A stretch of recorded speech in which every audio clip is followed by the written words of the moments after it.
Hello बच्चों, आज हम देखने वाले हैं क्लास 10th का एक इम्पोर्टेंट चैप्टर चैप्टर नंबर 5, जो कि है हमारा समांतर श्रेणी। समांतर श्रेणी क्या होता है, ये वर्ड का मीनिंग हम समझते हैं। समांतर का मतलब होता है सम और अंतर। सम एक अंग्रेजी वर्ड है क्लास, है ना। और यूं भी सम को हम कहते हैं बराबर। सम का मतलब क्या होता है क्लास? बराबर। तो बराबर हो जिनका अंतर वो कहलाता है समांतर। और श्रेणी मतलब होता है समूह। श्रेणी मतलब क्या होता है क्लास? समूह। मतलब यहां हम बात करें संख्याओं के ऐसे समूह, संख्याओं के ऐसे समूह जिनमें बराबर अंतर हो, वो कहलाते हैं समांतर श्रेणी क्लास। क्या कहलाते हैं? समांतर श्रेणी। चलिए एग्जांपल लेंगे तो क्लियर होगा। 1 4 7 10 13 16, इन नंबरों को देखिए। ये एक नंबरों का समूह है। यहां पर हमें समांतर को सिद्ध करना है। सम अंतर। सम अंतर मतलब इन का अंतर जो है वो सम होना चाहिए, बराबर होना चाहिए। तो 4 में से 1 को घटाया तो इन दोनों का अंतर कितना है क्लास? 3। 7 में से 4 घटाया तो इनका अंतर कितना है? 3। 10 में से 7 घटाया तो इनका अंतर कितना है? 3। 13 में से 10 घटाया तो इनका अंतर कितना है? 3।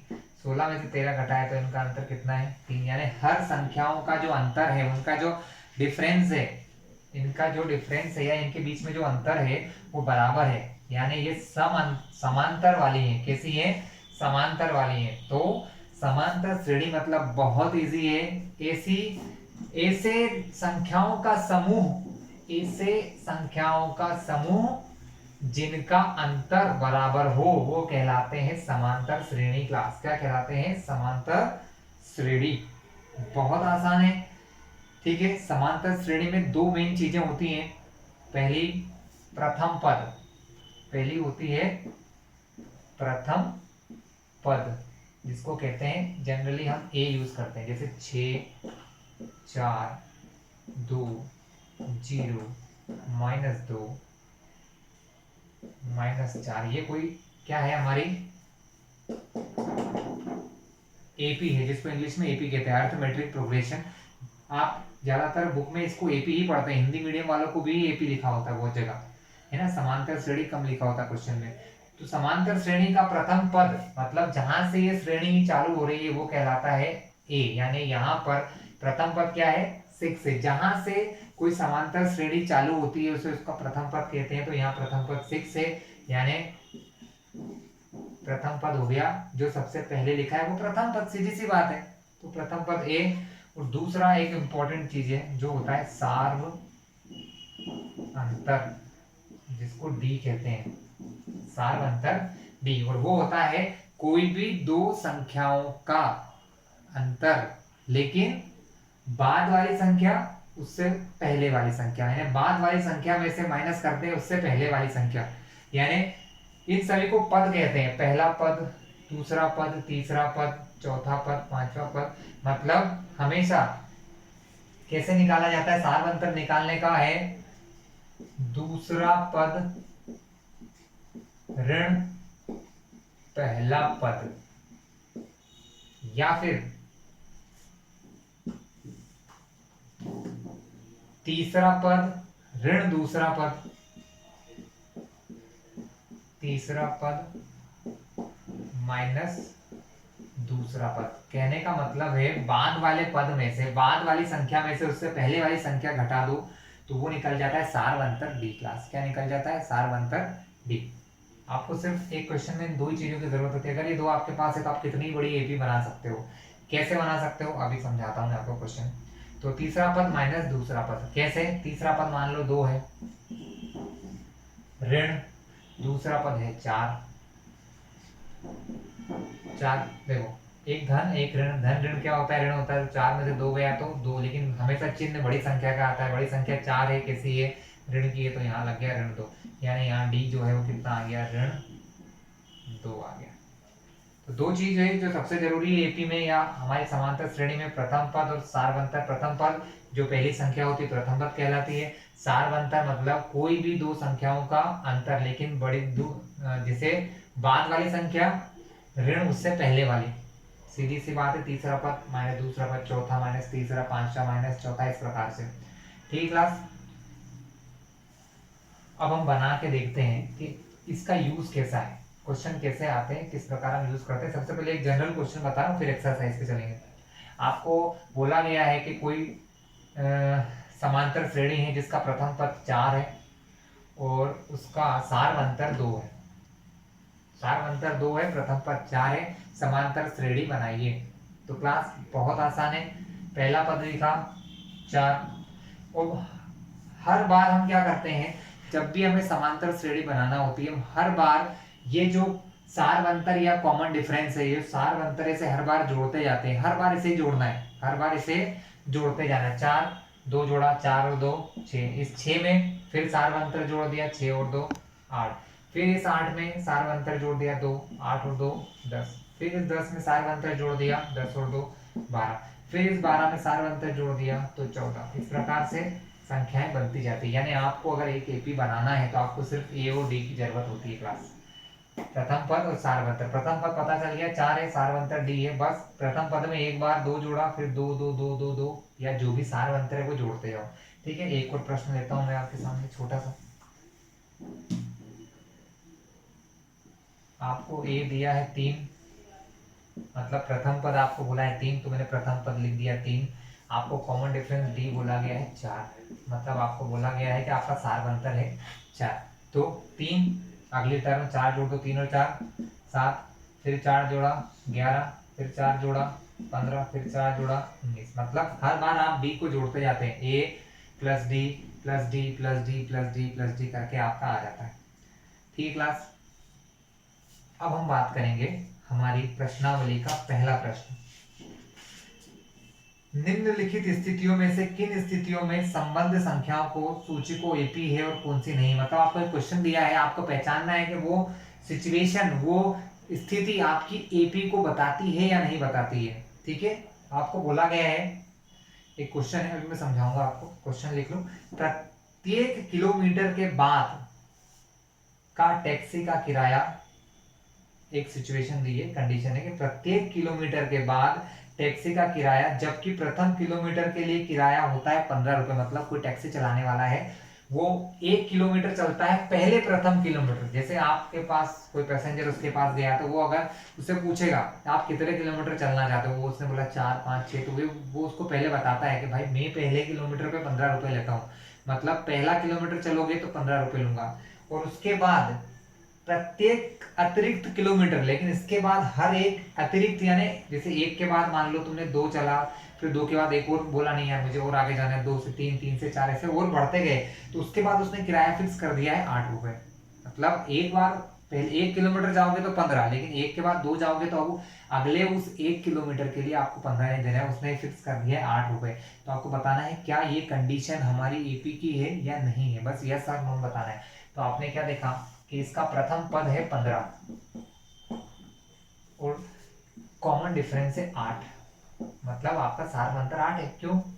क्योंकि उसने ऐसा नहीं बोला, उसने बोला पहला किलोमीटर, फर्स्ट किलोमीटर यानी पहले किलोमीटर के 15 लूंगा और उसके बाद 8 रुपए फिक्स है।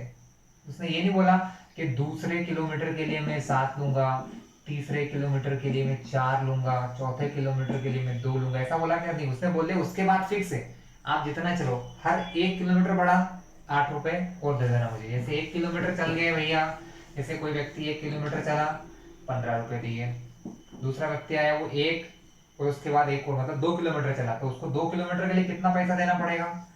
पहले किलोमीटर के लिए 15 और दूसरे के लिए 8, तो 15 और 8 कितना हो गया? 23 रुपए। 2 किलोमीटर के लिए 23, अगर वो 3 चलता है तो 2 किलोमीटर के 23, तीसरे किलोमीटर चलने के लिए उसको और 8 रुपए देना पड़ेगा, तो कितना हो गया? 31, फिर और 8 रुपए 39, यानी 1 किलोमीटर के लिए 15, 2 के लिए 23, 3 के लिए 31, 4 के लिए 39। तो समझ रहे हैं आप, हर बार हम उसमें एक फिक्स चीज जोड़ रहे हैं। अगर हम हमेशा कोई फिक्स चीज जोड़ते हैं या कोई फिक्स चीज घटाते हैं, कोई निश्चित संख्या जोड़ते हैं या कोई निश्चित संख्या घटाते हैं तो वो एक समांतर श्रेणी कहलाती है। तो ये जो पहला क्वेश्चन है प्रश्नावली 5.1 का, जो पहला क्वेश्चन का पहला है, पहले क्वेश्चन का भी पहला है, वो समांतर श्रेणी में है। क्यों? क्योंकि इनके बीच का डिफरेंस जो है बराबर है। 23 में से 15 गई 8, 31 में 23 गई 8, 39 में से 31 गई 8। हर बार इनका डिफरेंस कितना है? 8। आपको बोल दिया गया है। ठीक है क्लास, ये था आपका पहला प्रश्न। दूसरा प्रश्न है, थोड़ा सा कठिन सा लग रहा है, कठिन नहीं, अलग सा है। ये जनरल क्वेश्चन था।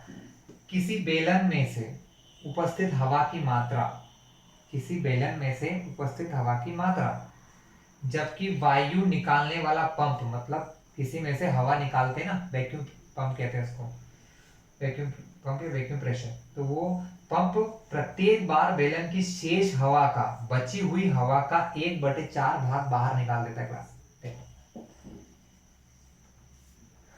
माना शुरू में उसके अंदर 100 यूनिट हवा थी, माना उसमें शुरू में 100 यूनिट हवा थी, वो हर एक बार में 1/4 हवा निकाल देता है। एक बार पंप चलाया, 1/4 हवा बाहर गई। तो प्रथम बार पंप चलाने पर निकली गई हवा, कितनी हवा निकल जाएगी? 1/4 यानी 1/4 गुणित 100। 1/4 का मतलब होता है 100 का चौथा हिस्सा, यानी 1/4 गुणित 100। 4 एकम 4, 4 से कटेगा 25 बार, यानी वो एक बार में 25 यूनिट हवा निकाल देगा, हवा निकाल देगा। जब वो 25 यूनिट हवा निकाल देगा क्लास, तो क्या होगा? 25 यूनिट हवा निकालने के बाद शेष हवा क्या बचेगी उसमें? शेष हवा हो गई 100 में से 25 गई तो कितनी बची? 75 यूनिट हवा उसमें अब बची है। कितनी बची क्लास? 75 यूनिट हवा उसमें बची है।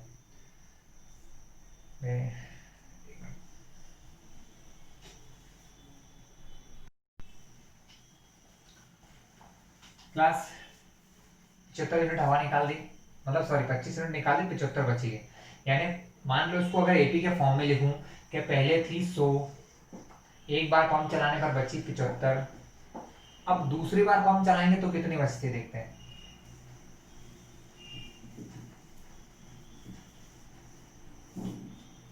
तो हम लिखेंगे द्वितीय बार यानी दूसरी बार पंप चलाने पर, पंप चलाने पर निकलने वाली हवा की मात्रा, वाली हवा की मात्रा। तो भैया उसने यही बोला है, सुनना क्वेश्चन है, प्रत्येक बार बेलन की शेष हवा का, बेलन की शेष हवा कितनी है? 75 का 1/4 भाग बाहर निकाल देता है, 1/4 भाग बाहर निकाल देता है। अब इसको पहली बार हमने 100 को 4 से भाग दिया था, 75 को 4 से भाग देंगे, कितना आएगा क्लास? 18.75। कितना आएगा? 18.75, यानी 18.75 यूनिट हवा बाहर निकाल दी। अब शेष हवा क्या रह गई क्लास? शेष हवा रह गई 75 थी, 18.75 बाहर निकाल दी, तो क्या होगा? कितनी बचेगी? 56.25। 56.25 यूनिट हवा उसमें शेष बचेगी। मैंने यहाँ लिख दिया 56.25। तो इसको मिटाते हैं और इस पूरे को एपी के फॉर्म में लिखते हैं क्लास। तो अब हमारे पास पहले 100 था, फिर 75 बचा, अब बचा 56.25। अब इसको देखते हैं ये तीनों पद एपी में है कि नहीं। एपी में होने की सिर्फ एक कंडीशन है क्लास कि इन पदों का अंतर बराबर होना चाहिए। अगर इन दो पद का अंतर, इन दो पद के अंतर के बराबर है तो हमारा एपी में है। तो 75 में से 100 में से 75 माइनस किए, 25 आया, बड़ी संख्या 100 थी। देखो कैसे डी निकालते हैं, बड़ी बाद वाली संख्या 75 माइनस पहली वाली संख्या 100, 75 में से 100 माइनस किए तो 25, लेकिन बड़ी संख्या 100 है, माइनस किए तो यहाँ आता है माइनस, आप सभी को पता होगा। अब फिर क्या होगा, इन दोनों के बीच का अंतर निकालने के लिए 56.25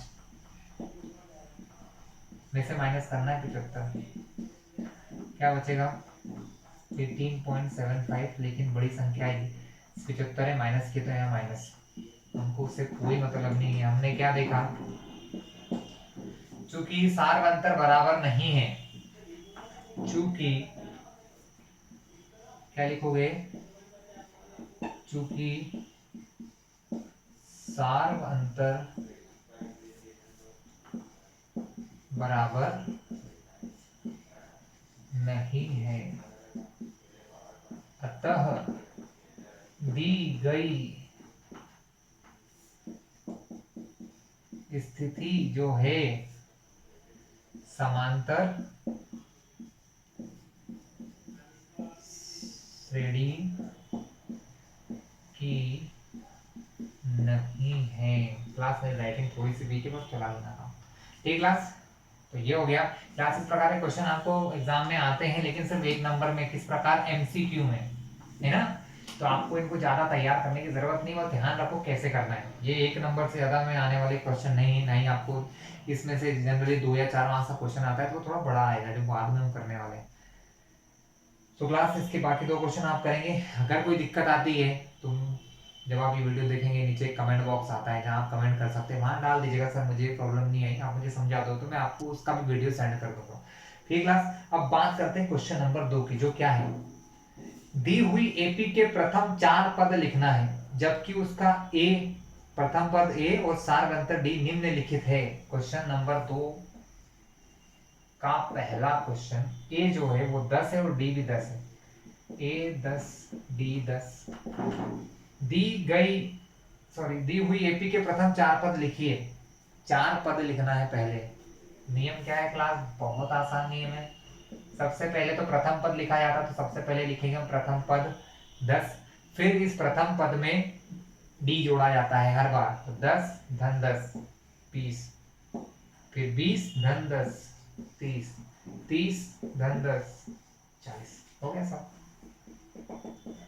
ठीक क्लास, मैं इसका क्वेश्चन नंबर 5 लेता हूँ क्लास। क्यों, क्योंकि 2 3 4 तो थोड़े सरल है, 5 का थोड़ा सा कठिन है, मतलब कठिन तो नहीं है पर थोड़ा सा अलग है, तो वो समझा दूंगा तो शायद आपको आगे दिक्कत ना आए। तो ये दिया है -1.25 और डी जो है वो मुझे दिया है -0.25। क्लास अब आप देखिएगा ध्यान से, पहला आपको क्या करना है, एक एपी है, इसका ए दिया है डी दिया है, इसके 4 पद लिखना है। सबसे पहला पद ए होता है तो ए को लिख दो -1.25। इसके बाद हर बार ये जोड़ते जाना है, हर बार इनको जोड़ना है। इसने जोड़ा, अब ये थोड़ा सा करने वाला क्वेश्चन है, इधर देख लो, मुझे जोड़ना है -1.25 में मुझे जोड़ना है -0.25। क्लास ध्यान रखना, जब भी प्लस करना है, जैसे यहाँ अगर मैंने ब्रैकेट इसलिए लगाया कि भैया प्लस और माइनस क्या करूँ, तो एक साथ 2 चिन्ह नहीं लिख सकता, इसलिए मैं ब्रैकेट लगाता हूँ। अगले स्टेप में क्या होगा, ये काम जो मैं कर रहा हूँ रफ का है, प्लस माइनस माइनस 0.25, कोई दिक्कत। जब ब्रैकेट खुलता है बाहर आता है, बाहर प्लस है, माइनस और प्लस का गुणा माइनस हो जाता है। ठीक है, अब माइनस माइनस प्लस 1.25 में 0.25 जोड़ देते हैं, 1.25 में 0.25 जोड़ देते हैं। क्यों, क्योंकि माइनस माइनस प्लस 5 5 10 किसमें आती है, 1 2 2 4 1 5 0 प्लस 1.50, दोनों माइनस के हैं तो आंसर में भी क्या रहेगा, माइनस रहेगा 1.50। समझ गए क्लास। इसी तरीके से अगला आप निकाल लेना, मैंने तो निकाल लिया 1.75, वही करना है। इसमें फिर से 0.25 डी जोड़ना है, ऐसे ही करना है, फिर एक बार वो डी जोड़ेंगे तो -2.00 हो जाएगा।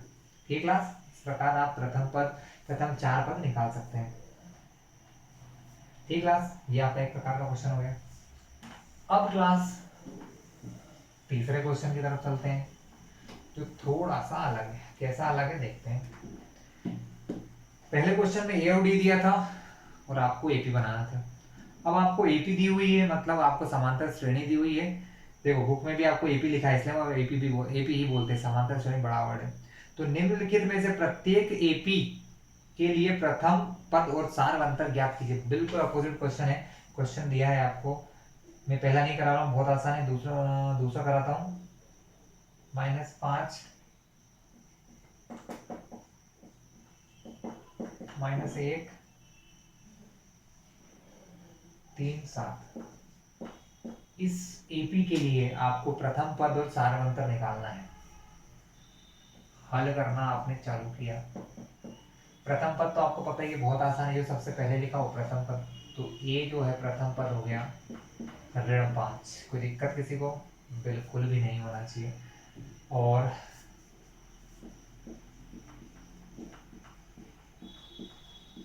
सारवंतर डी निकालने के लिए आप यहाँ थोड़ा सा सूत्र जैसा लिख लो। सूत्र नहीं है पर ठीक है। द्वितीय पद माइनस प्रथम पद, मतलब आपने सूत्र जैसा लिख लिया कि सारवंतर निकालने के लिए द्वितीय पद में से प्रथम पद को मैं माइनस कर रहा हूँ। द्वितीय पद है -1। फॉर्मूले का माइनस, क्लास सिस्टम से चलोगे तो बहुत आसान है क्वेश्चन। कभी कभी बच्चे क्या करते हैं, ऋण करना है 1 में से 5 के 4, लेकिन ये भूल जाते हैं यहाँ माइनस लगे। तो समझो पहले, द्वितीय पद लिखा ऋण, ये फॉर्मूले का है, सूत्र का ऋण है, और ये है माइनस का 5। माइनस माइनस +5, 5 में से 1 गया तो बचा 4। बड़ा कौन है? 5 प्लस का, तो यहाँ प्लस, लेकिन प्लस लगाऊंगा क्या? नहीं। यानी आपकी डी की वैल्यू क्या आ गई? 4। ठीक क्लास, आसान क्वेश्चन था, आपको डी निकालना था। कोई दिक्कत है आपको? जी नहीं, बाकी सब क्वेश्चन एक जैसे ही हैं, तो कर लीजिएगा। सिर्फ ए और डी निकालना था, निकाल लिया। क्वेश्चन 4 थोड़ा सा अलग है भैया। क्वेश्चन 4 में उसने कहा है निम्नलिखित में से कौन कौन एपी है। अगर एपी है, यदि कोई एपी है तो इसका सारवंतर ज्ञात कीजिए और अगले 3 पद भी लिखिए। अगले 3 पद भी लिखिए। तो क्लास एपी होने के लिए आपने इतनी देर से वीडियो देख रहे हो, एपी होने के लिए सिर्फ और सिर्फ एक ही कंडीशन है, और वो कंडीशन ये है कि भैया हमारे पदों का अंतर बराबर होना चाहिए। दूसरे पद में से पहला घटाऊं तो बराबर आना चाहिए, तीसरे में से दूसरा घटाऊं तो बराबर आना चाहिए, चौथे में से तीसरा घटाऊं तो बराबर आना चाहिए। यानी पदों का अंतर कैसा होना चाहिए? पदों का अंतर बराबर होना चाहिए। अगर पदों का अंतर बराबर है ना, तो एपी है, नहीं तो नहीं है। तो अपने क्वेश्चन लेते हैं, पहले सिंपल सा लेते हैं, फिर कठिन सा लेंगे। पहला तो बहुत ही सिंपल है, तो अपन दूसरा लेते हैं। क्लास कठिन क्वेश्चन इसलिए करा रहा हूँ, सरल तो आप आसानी से कर लोगे, कठिन में अटकोगे तो वो मैं 1-2 समझा दूंगा तो आपको आसान रहेगा। 2 5.2 3 7.2। क्लास हमको क्या करना है? 2 या 3 संख्याओं के लिए डी निकालना है। ठीक है, हल करना है तो हम निकालेंगे डी। डी के लिए फॉर्मूला लगा दिया यहीं के यहीं, द्वितीय पद माइनस प्रथम पद। द्वितीय पद है 5/2, प्रथम पद है 2। माइनस करना है। क्लास वैसे तो मैं इसको बहुत लंबा सिखाता आपको, और आप लोगों को वैसे आता भी होगा, इसलिए मैं ज़्यादा टाइम वेस्ट ना करूंगा आपका। आपको एलसीएम लेके इसको हल करना आता है ना? एलसीएम लेते हैं, इसके अपॉन में कुछ नहीं है तो 1 मानते हैं, एलसीएम लेते सॉल्व करते, लेकिन नहीं करना वैसा।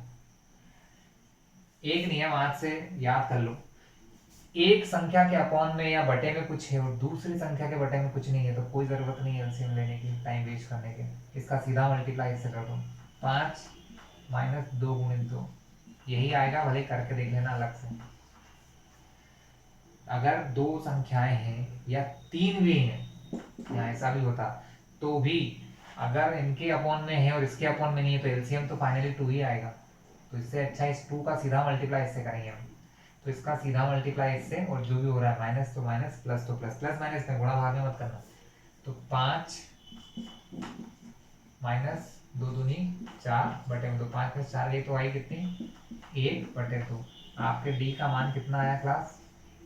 1/2 आया। किसके लिए आया? ये डी का मान आया आपका दूसरे पद में से पहले पद को माइनस किया। ठीक है, इसी प्रकार एक बार वो डी निकालेंगे, कैसे? तृतीय पद माइनस द्वितीय पद, मतलब तीसरे पद में से दूसरे पद को माइनस करना है क्लास। फिर से किया। तीसरा पद 3 में से माइनस करना है 5/2। कोई दिक्कत? तीसरे पद में दूसरे पद को माइनस करना है। फिर से वही कंडीशन आ गई, इसके अपॉन में नहीं है, इसके अपॉन में, तो सीधा मल्टीप्लाई करो। 3 का गुणा 2 से क्या करना है, माइनस, माइनस 5 और दोनों के बटे में 2। ठीक क्लास?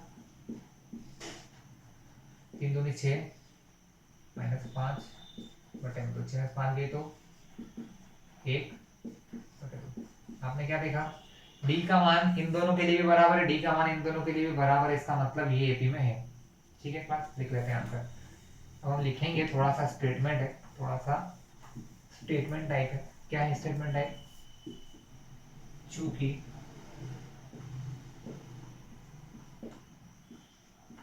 पदों का अंतर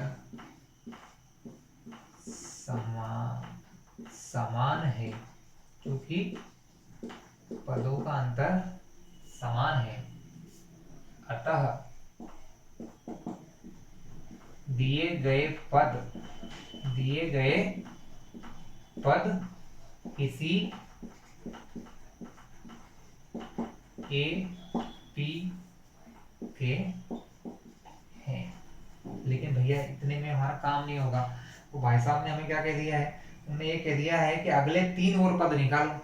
तो हमें यहाँ दिया था आखिरी, हमें क्वेश्चन में आखिरी दिया 7/2। अब हमारा डी कितना निकला? डी निकला 1/2। तो हर बार इसमें 1/2 जोड़ते जाना है ना? तो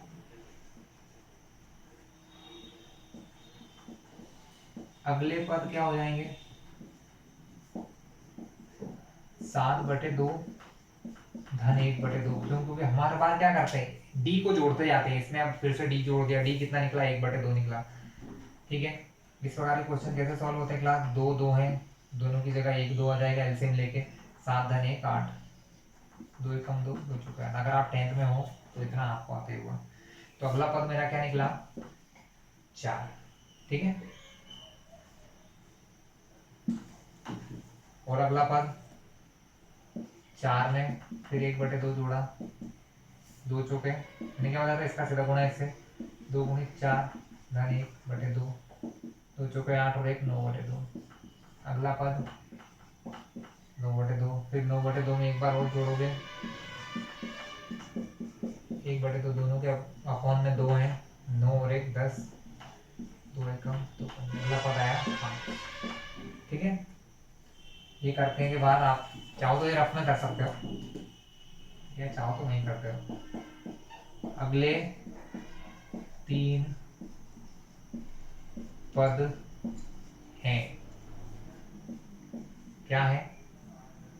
4 9/2 और 5। कोई दिक्कत नहीं। ये था आपका पहला सवाल, आसान सा था। ठीक है? तो हम देखते हैं इसी क्वेश्चन का एक थोड़ा सा कठिन सवाल देखते हैं। और यहाँ पर हमारी ये यहाँ पर ये हमारी प्रथम एक्सरसाइज खत्म हो जाएगी। द्वितीय एक्सरसाइज मैं आपके लिए लेकर आऊंगा।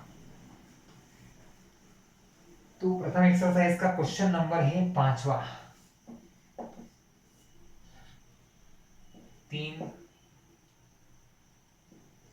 धन करणी 2, 3 धन 2 करणी 2, 3 धन 3 करणी 3।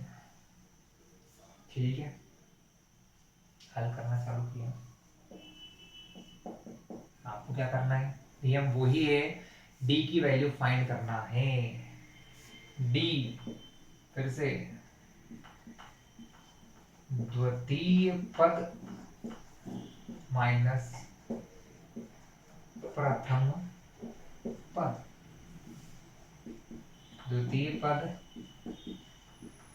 माइनस प्रथम पद। -3 से +3 कट जाएगा, धन 3 ऋण 3 कट जाएंगे, बचा क्या? ठीक? अब फिर लिखा हमने, एक बार ओडी निकाला। अब क्या करेंगे? तृतीय पद ऋण द्वितीय पद। मैंने आपको हमेशा बताया, आगे वाले नंबर में से पीछे वाला नंबर घटा दो, संख्या घटा दो। तृतीय में से द्वितीय घटाना है, तो तृतीय पद क्या है? 3 धन 2 करनी 2, उसमें से ये घटाना है 3 धन करनी 2। ध्यान, अगर आपको कभी भी क्वेश्चन को सही करना है ना, तो जैसे ही एक से ज्यादा संख्या आ जाए, एक और दो संख्या आ गई, ब्रैकेट लगा दो, अपने आप क्वेश्चन सही होगा। अगर आपने यहाँ माइनस नहीं लगाया तो गारंटेड आप गलत ही करेंगे। 3 धन 2 रूट 2, 2 करनी 2 माइनस 3 धन करनी 2। पहले तो क्या होगा, पहले हमारा कोष्टक खुलेगा, बाहर निकलेगा, बाहर माइनस है तो जो अंदर प्लस का है वो माइनस, माइनस वाला प्लस, लेकिन दोनों अंदर प्लस के ही हैं तो दोनों जब बाहर आएंगे तो माइनस हो जाएंगे। -3 + 3 कट जाएंगे। यहाँ 2 करनी 2 है और यहाँ करनी 2 है क्लास। अब इसमें समस्या ये हो गई है कि ऐसे क्वेश्चन को कैसे सॉल्व किया जाता है, तो पहले एक बार लिख लेते हैं तो आप आगे तक के लिए समझ जाओगे। स्टूडेंट ध्यान रखना, करनी 2 को अगर चाहूं मैं तो इस क्वेश्चन में से कॉमन ले सकता हूँ। समझाने के लिए कर रहा हूँ, वैसे तो 1 मिनट में आंसर बता देता। करनी 2 दोनों में है, कॉमन ले लिया यार, छोड़ो सुबह से। इन दोनों के बीच में क्या लगा है, 2 और करनी 2 के बीच में कुछ भी नहीं है तो गुणा है। अब मैं इन दोनों में से करनी 2 कॉमन लिया तो यहाँ से बचा 2, यहाँ से ऋण, जब ये पूरा चला गया तो इसकी जगह बचता है क्लास 1। 2 में से 1 गया तो 1, तो बचेगा 1 गुणित करनी 2। लेकिन 1 गुणित करनी 2 को खाली क्या लिखते हैं, करनी 2 लिखते हैं। अब समझना, अब मैं इसको डायरेक्ट सिखाता हूँ आपको, क्योंकि ऐसा करोगे तो टाइम वेस्ट होगा। यहाँ देखो, यहाँ इसके आगे कुछ नहीं लिखा है तो 1, 2√2 2 करनी 2 2 बार है, यहाँ करनी 2 बार आया है, यहाँ करनी 2 1 बार आया है, 2 में से 1 घटाया तो बचा 1 बार करनी 2, लेकिन उस 1 को नहीं लिखते हैं, यानी आपके डी का मान क्या आ गया, करनी 2 आ गया। पहले करनी 2 फिर करनी 2, दोनों बार डी का मान बराबर आया, इसका मतलब है कि आपने जो किया है वो बिल्कुल सही है क्लास। ठीक है, अब आपको क्या करना है, जैसा कि आपको मैंने पिछले क्वेश्चन में लिखवाया था, ठीक है, चूंकि सार्वंतर डी, या खाली भी डी लिख दोगे ना, समान है, सार्वंतर डी क्या है, समान है, अतः दिए गए पद किसी एपी के हैं। अब इसके बाद के 3 और पद निकालना है, तो अगले 3 पद क्या क्या होंगे, ये है हमारा 3 धन 3√2। हमारे बार क्या करते हैं, डी जोड़ते हैं, डी कितना निकला, √2, यहाँ जोड़ दिया। अब देखो क्लास, हमको इससे मतलब है, इससे कोई मतलब नहीं। 3 धन 3√2, 3√2 है, यहाँ 1√2 है, 3 और 1 4√2। अगला होगा 3 धन 4, 3 था 4 हुआ, तो अगली बार निश्चित 5√2, और उसके अगले बार निश्चित 6। ठीक है क्लास, हो गया। ये हमारे अगले 3 पद हो गए। तो स्टूडेंट्स, ये हमारी फर्स्ट एक्सरसाइज खत्म होती है।